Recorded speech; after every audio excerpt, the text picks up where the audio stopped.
My girlfriend got groomed into cheating on Valentine's Day. And it blew up in her face. I never thought I'd be posting here, but honestly, I don't even know who else to talk to about this mess. I'm 27 meters and I just got played harder than I ever thought possible. My girlfriend, Jen, 25F, and I have been together for 10 years. She was my high school sweetheart, my best friend, the one person I thought I could trust. Turns out, I was dead wrong. It all started back in senior year of high school. Picture this, I'm standing in the parking lot next to my dad's restored 60S Mustang, ready to head to prom. My date just bailed, got back with her ex at the last minute. I was about to just go home, fire up some Call of Duty, and forget the night ever happened. Then Jen walked by. She was stressed as hell, standing there in her prom dress, phone dead. Because the friend who was supposed to drive her ghosted last minute. We started talking. Turns out she was actually in the cars, knew what a 289 V8 was, her dad restored classics, just like mine. That was it for me. We ended up going to prom together, had a blast making fun of the DJ's trash music, and afterward we hit up a 2-4 hour diner where she demolished a giant plate of cheese fries, no fake. I'm not hungry act, just vibing, laughing, being real. We did long distance in college. She went estate. I went to tech. Every other weekend I drive 3 hours to see her, or she'd take the bus to see me. We G together when we couldn't meet up. She was better at Rocket League than me. But don't ever tell her. I admitted that. Then there was Jake, 28 male.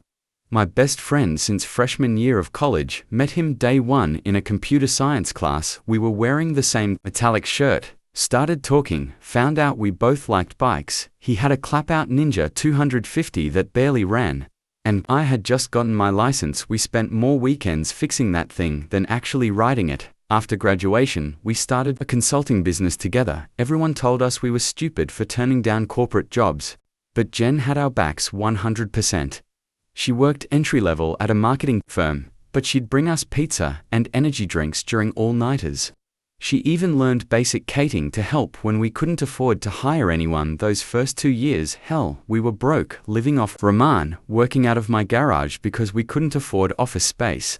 Jen never complained. She'd sit in the garage with her laptop, order us cheap Chinese takeout, and just be there. Then we made it, landed a big client, then another. Suddenly, we could afford an office space. Jen got promoted at work, we moved in together, got a nice apartment. And I even bought my dream bike at 2018.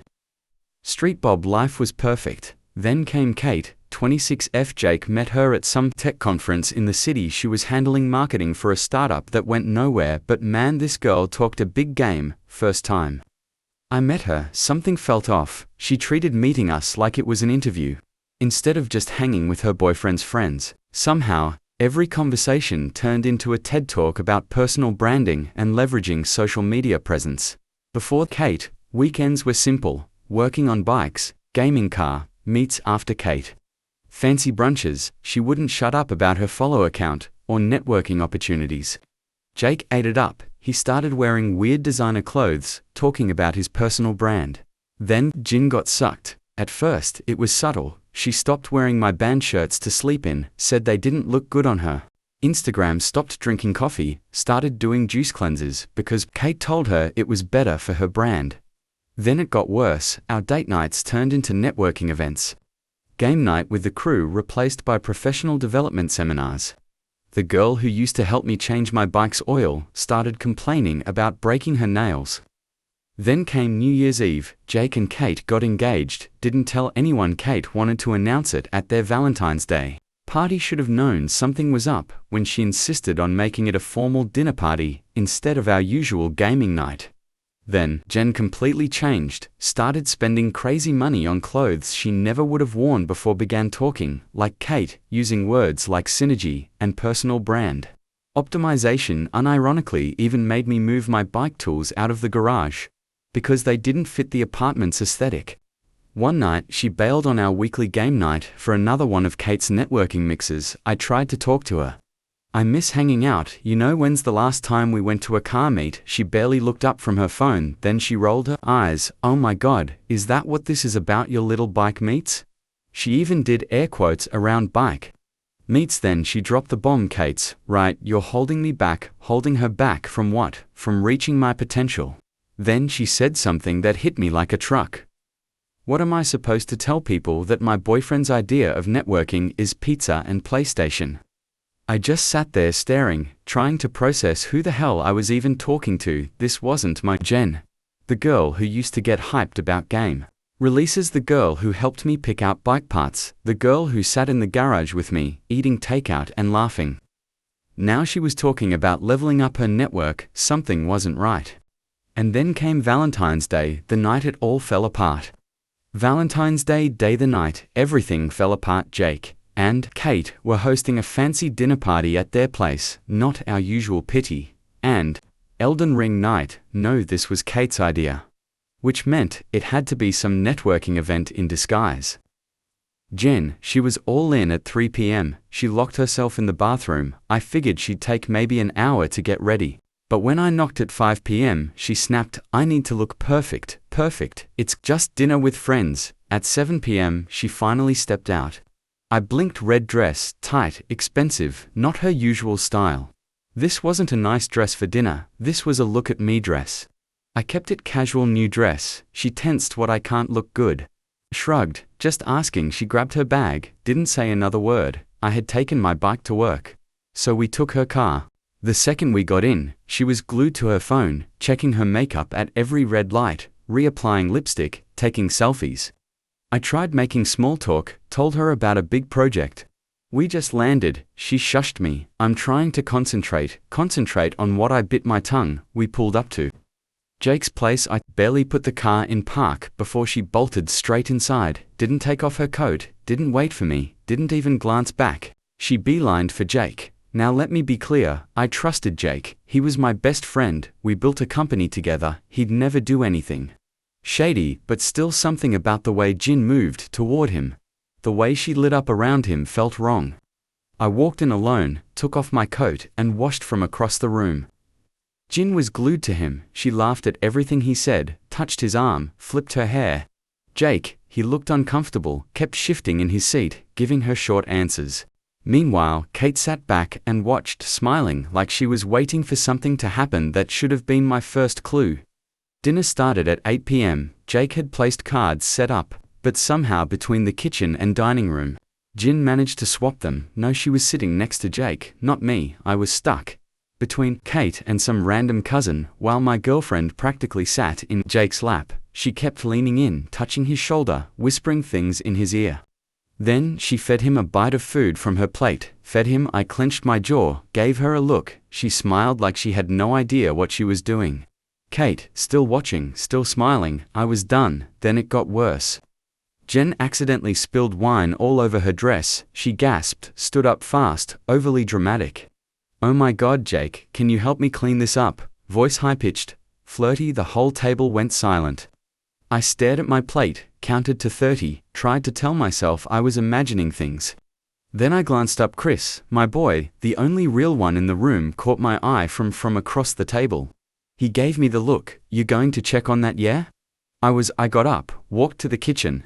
Didn't rush, didn't stop, just moved. The kitchen door was one of those old school swinging ones. I pushed it open slowly, no noise, no warning, and there they were. Jen had Jake pinned against the sink. She was doing that thing with her hair, the one she used to do when we first started dating, twisting a strand around her finger, tilting her head just slightly. Jake was holding a roll of paper towels like a shield, looking mad, uncomfortable. My stomach dropped, not because of Jake. He looked like he was frozen in panic, but because of her. Jin's face, that was intentional. Calculated. She was waiting for him to react, testing the waters. I felt something inside me snap into place. Jen, what the actual is this? Asterisk. She spun around so fast, she nearly tripped for a split second.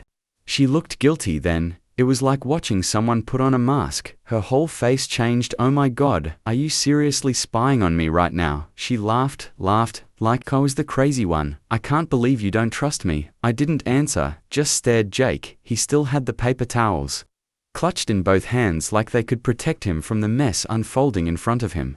I waited for him to say something, anything. But he just looked at the floor, silent. Some best friend, huh? By now everyone at the table knew something was up, The room had gone completely silent. I could hear chairs scraping as people leaned in trying to eavesdrop. Then Kate appeared in the doorway. She wasn't surprised, she wasn't confused, she was smirking like she had planned. The whole damn thing, that's when it clicked. This wasn't just Jin being shady, this was a setup. JY hadn't just fallen for Jake, someone pushed her, and that someone was standing right there watching Kate. I turned, walked straight out the front door, didn't look at Jen, didn't look at Jake, didn't say a word. Just left, walked past all our friends, who were pretending not to stare past the whispering couples who were too afraid to get involved. I could hear Jin's heels clicking behind me faster, desperate. Wait, babe, please, just talk to me. She tried grabbing my arm. I kept walking, made it to the driveway. Didn't even hesitate, got in my car, drove off. And in my rearview mirror, I saw her standing there, in that damn red dress, looking like she just realized. This wasn't going according to plan. At 3 a.m., I got a text, staying at Amy's, don't wait up like it. Was just another night out, like I hadn't just caught her throwing herself at my best friend. I didn't respond, didn't even care, drove to my brother's place. Instead, he's got this sweet basement. Set up old PS4 mini fridge, zero bullsh *T. I crashed there for 2 weeks. Ignored my phone, ignored everything except for one thought: Kate set this up. And I was going to find out why I barely slept that night, not because I was sad, not because I missed her. I was just processing everything: the red dress, the way she threw herself at Jake, the way Kate just watched, the way Jake just stood there like a damn coward. And then there was Jen's reaction, not guilt, not even embarrassment, just defensive fake outrage, gaslighting, straight out the gate. Next morning my phone was blown up, 50 plus missed calls from Jen, texts, flipping between I miss you baby, please come home, to you're being a childish jerk. Classic manipulator move, love bomb, then attack when that doesn't work. I didn't respond. My brother told me to stay put, said something wasn't adding up. I agreed. 2 weeks passed. I was just trying to focus on work. Our company had just landed a massive contract, and I needed the distraction. But when I finished early one day, I had this gut feeling I needed to go home, not for her, not to talk it out.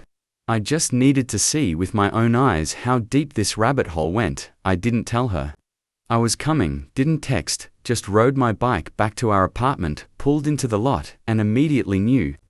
Jake's truck was parked in my spot, the one I paid extra for to keep my bike covered. My stomach dropped. My brain tried to come up with excuses. Maybe he's here to apologize. Maybe they're talking about work, but deep down, I knew I still had my key. I walked in and immediately heard music playing. Not just any music, our playlist, the one Jenny made for our first anniversary. The one filled with corny love songs we used to make fun of. The apartment wasn't big one. Bedroom small, living room. I could hear laughter coming from the couch, her laughter, his laughter. I turned the corner, and there they were, Jen and Jake sitting close. Too close, talking, giggling, intimate. She was wearing that same damn red dress between them. A fancy cheeseboard, some wannabe sophisticated setup. Because apparently, Jake was trying to be classy now, thanks to Kate. They jumped when they saw me. Jake started stammering. This isn't what it looks like, but I was already turning away. I didn't yell, didn't flip out, just walked out. I could hear Jin's heels clacking on the floor as she ran after me, calling my name, her voice getting more desperate. With each step, I hit the elevator button, didn't look at her, didn't acknowledge her. She grabbed my arm. Wait please, I can explain. I looked at her. She looked desperate, panicked, not because she felt bad, because she was losing control of the situation. I invited Jake over to talk about you. I was trying to get him to convince you to come home, right? Because you need to wear a tight red cocktail dress, and set up a whole damn spread to do that. The music just unshuffled the dress. I just wanted to look nice. Everything was a lie. I didn't say a word, just fired up. My bike revved. The engine loud as hell, and tore out of there. Didn't look back, didn't think, just rode fast hard. The roar of the engine drowned out everything, the betrayal, the pathetic excuses, the fact that I had spent 10 years of my life with a girl who didn't deserve a second of it. I wasn't running away, I was leaving for good, and they were going to feel that loss.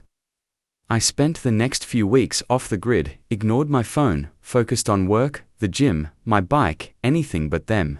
I blocked Jen, ignored Jake, and let the world assume whatever it wanted. I thought maybe, just maybe, that was the end of it, that they'd get bored and move on. But I underestimated just how far Jen would go. At first it was small things, friends acting weird, some stopped responding to my texts, others gave me vague excuses. When I asked if they wanted to hang out, I didn't care if people wanted to take sides without even asking me. What happened, that was on them. But then it got worse one morning. I walked into the office, and my business partner, Chris, was waiting for me, his face pissed. "Dude, what the hell is JY saying about you?" I frowned. "What?" Chris pulled out his phone and started scrolling. My stomach sank. Screenshots, posts, stories. Jen had been on some smear campaign. Instagram, stories about toxic relationships, and how real love doesn't need control. Vague. Posts about finally being free and learning to love herself again. She never said my name. But everyone knew. Then it got insane. Someone, probably one of her flying monkeys, started DMing our mutual friends with fake screenshots, messages that looked like I sent them, but I didn't, and these weren't just minor distortions, they were full-on fabrications. Jen had edited our old texts, twisting them to make it look like I was some paranoid, jealous psycho. She made it look like I had told her she wasn't allowed to have male friends made. It seemed like had gone through her phone while she was sleeping, made it seem like I had threatened her. It was all, and yet people believed her. At first I tried to ignore it, let it blow over. People love drama, but attention spans are short. I figured it would fade. Then I got an email from one of our biggest clients. "Hey, we just wanted to check in. We've been hearing some things. Can we schedule a call?" I knew exactly what they were talking about. They weren't worried about our work, they were worried about me. Because now they thought I was some kind of abuser. I spent 2 hours defending myself, explaining that no, I never stopped her from seeing her friends. No, I never checked her phone. No, I wasn't some jealous control freak. They said they understood, but a week later, they pulled out of our contract anyway. Just like that, months of work gone. I lost 3 more clients after that, hundreds of thousands in potential revenue gone. And that was war, because I could take losing friends, I could take people talking behind my back, but mess with my business, my livelihood. And that's when I decided to fight back, and as luck would have it, I didn't have to do much because JY got sloppy, and the truth, it always comes out. I thought Jin was bad, but I hadn't even scratched the surface when the truth finally came out. I realized this wasn't just about her, this was bigger. It started with a message in my group chat. I had been avoiding it since the breakup. To many fake friends, to many people who just believed Jin's lies without even an asking for my side. But that night, my phone started blowing up notifications tags. Chris called me. "Dude, check the chat right now." I opened it, and there it was. Screenshots, not of me, of JY, of Kate and Jin's conversations. And suddenly, everything made sense. Kate had been manipulating Jin for months. Every single networking event that wasn't about career growth, that was Kate feeding her ideas every time. Jen made a comment about me being stuck in my garage lifestyle.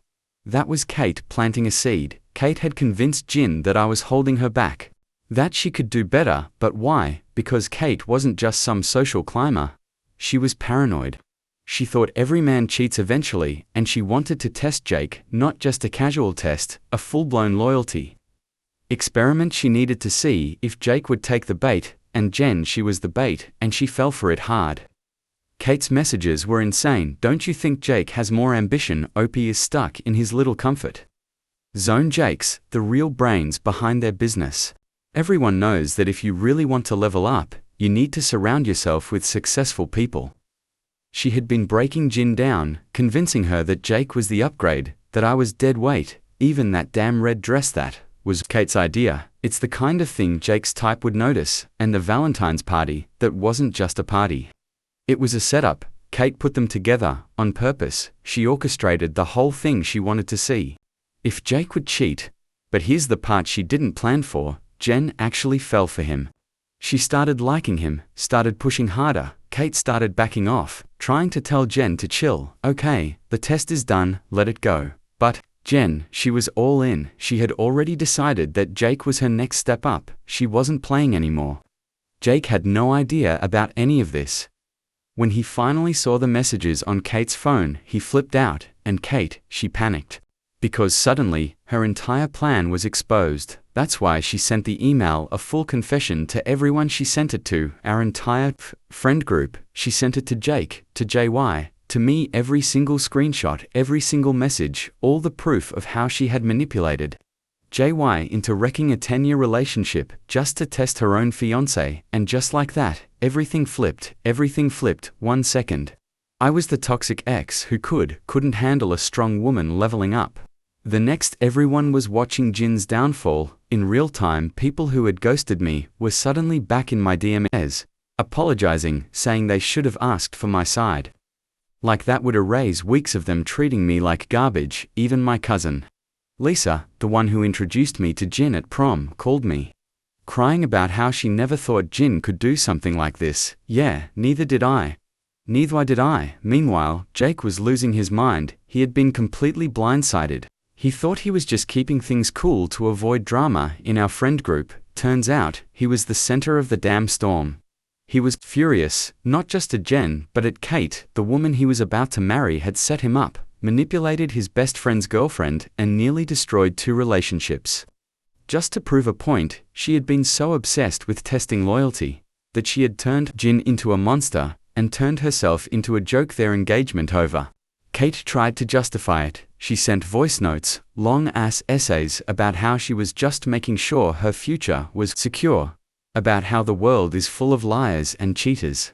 Nobody cared, nobody had sympathy. Because at the end of the day, she didn't just ruin her own life. She took everyone down with her, and Jen, she lost everything. At first, she tried to play damage control, told people that Kate had manipulated her, that she had gotten caught up in the wrong mindset. That lasted about a week before she started lashing out suddenly. It was, well, if Opie had been more ambitious, I wouldn't have looked elsewhere, or Jake obviously wanted it to, or he would have shut it down faster. She was grasping at straws, blaming everyone but herself, trying to salvage whatever image she had left. But it was too late.